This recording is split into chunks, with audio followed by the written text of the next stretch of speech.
I had 2 weeks to make a firefighter platformer for Pirate Software's 14th Gamejam, so let me show you what the development process was like.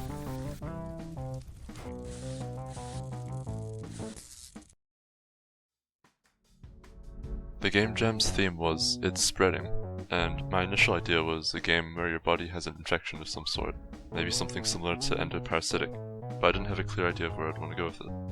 I spent some more time thinking of other potential ideas, and I came up with a concept for a firefighter platformer game, where you'd need to propel yourself by shooting water from your mouth, and you'd have to avoid a large fire that spreads across the house. Now, my art skills aren't the best, but I quickly drew up this firefighter on Piscal, with this terrifying mouth for when he's shooting water, as well as some ideas for the citizen that the firemen would need to rescue. I first added basic platformer movement with all that juicy responsive stuff, like jump buffering and coyote time. So once that was done, I started implementing the hose mechanic. This works by sending a raycast to a wall in the direction of the mouse. I draw a line to where it collides, and then move the player in the opposite direction. I spent just over 2 hours trying to get this movement mechanic feeling really good, because it's kind of an important part of the game. Like if I mess up this movement mechanic, then the entire game suffers as a result. I initially made the player move faster if they spread closer to a wall, but yeah, it was a bit too springy, and I didn't really want the player bouncing up and down like that. And in other prototypes of the movement, the player would just accelerate way too fast. But after limiting the player's max speed, I eventually landed on something that felt fun to move around with.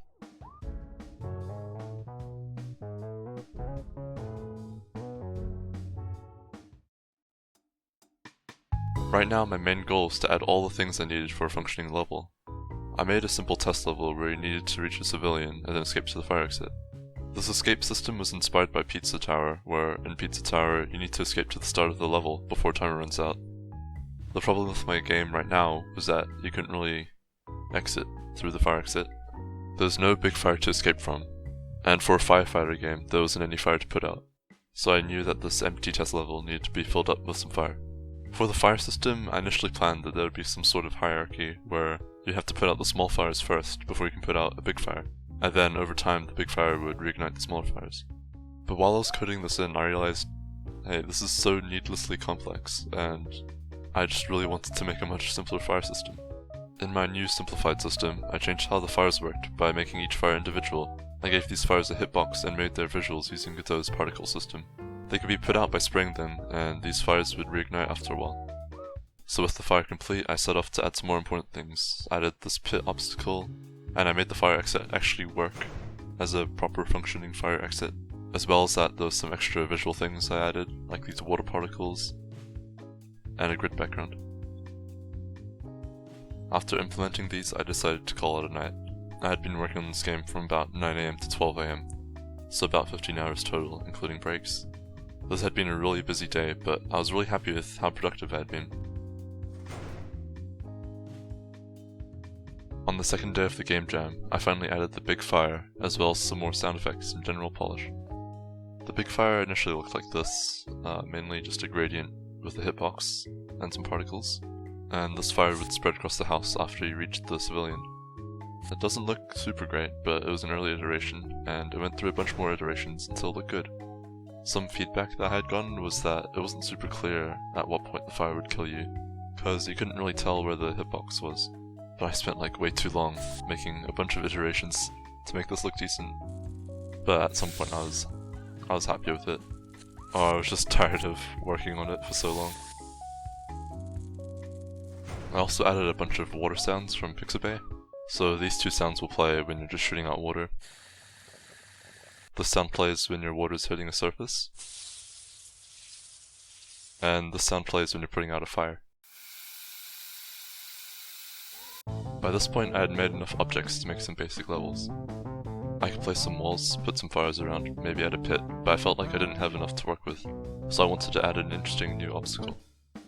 I came up with this exposed wires obstacle. Touching the wires or shooting them with water would electrocute you, so these wires would force you to be careful with how you platform around the level. I made the wires with a line 2D and added some sparks using Godot's particle system. I also added some visuals for when the player dies to it. On top of that, I added some more sounds, visual polish, and general improvements. The nice thing with game dev is that there's always different things to work on. I had gotten a bit bored of constantly working in the Godot editor, so I took some time to make a loopable gameplay theme in waveform. It normally takes me forever to make music, so I was super glad that I could get this song done in about 3 to 4 hours. On the third day of the game jam, I had drawn these menu plans up, and sure they would have made for a functioning menu, but it was kind of a boring design, and all my menus in the past had been pretty simple.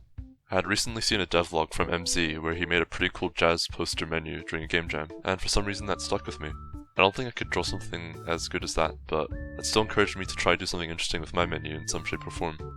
So around the 5th day of the game jam now, I had made these plans for a slightly more interesting menu, where a stream of water sprays the button you hover over, and maybe some of the buttons go on fire, or something?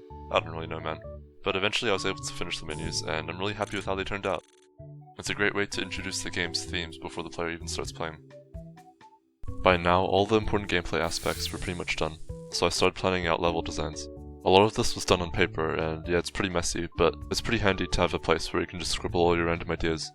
A lot of these designs ended up in the game in one way or another, whether it was the whole level concept or just parts of a level design that seemed interesting. Some of the ideas I had were these kind of wall climb sections or this one-way drop. However, I realized that these levels would need to be changed due to user feedback. After getting my friends to screen share some playtests, I found that many of them struggled with the levels much more than I intended. There were a few different ways for me to reduce the difficulty of a level. In some levels the fire was too fast, so I reduced its speed. Some levels had specific jumps or movements that were too difficult, so I made those sections easier. A few levels were just way too hard, so I made these levels optional. And in some specific levels, I added these player ghosts to help the player shoot water at the correct angle. From this user testing, I found that I needed to change my mindset in terms of level creation. There was a big gap in how difficult I intended a level to be versus how hard it was for some playtesters. This is due to me being much more familiar with the gameplay mechanics compared to a regular player. After realizing this, I made sure to design much easier levels so that the game was at a reasonable difficulty. This led me to add easy levels for the start of the game, rather than focusing on adding lots of hard levels. This would help the player ease into the game. During the last few days of the game jam, I was either too busy to work on the game, or just adding little sprinkles of polish here and there. Overall, I've been really proud of the game I was able to make. In the past, I had spent a lot of time on projects that didn't really get anywhere, so finishing a game in 2 weeks is really gratifying. I think this project really showed me how helpful it is to get a working prototype early on in development. It gave me much more time to implement feedback, as well as more time to add small fixes. This project also really reinforced for me the importance of user testing. I would have ended up with a hard and unenjoyable game if I hadn't got my friends to playtest early on. So yeah, that's about it. Thanks so much for watching. I'm completely new to making videos, so any feedback is appreciated, and a link to the game is in the description if you want to try the game out. Alright, thanks again for stopping by. I'll see you guys in the next video.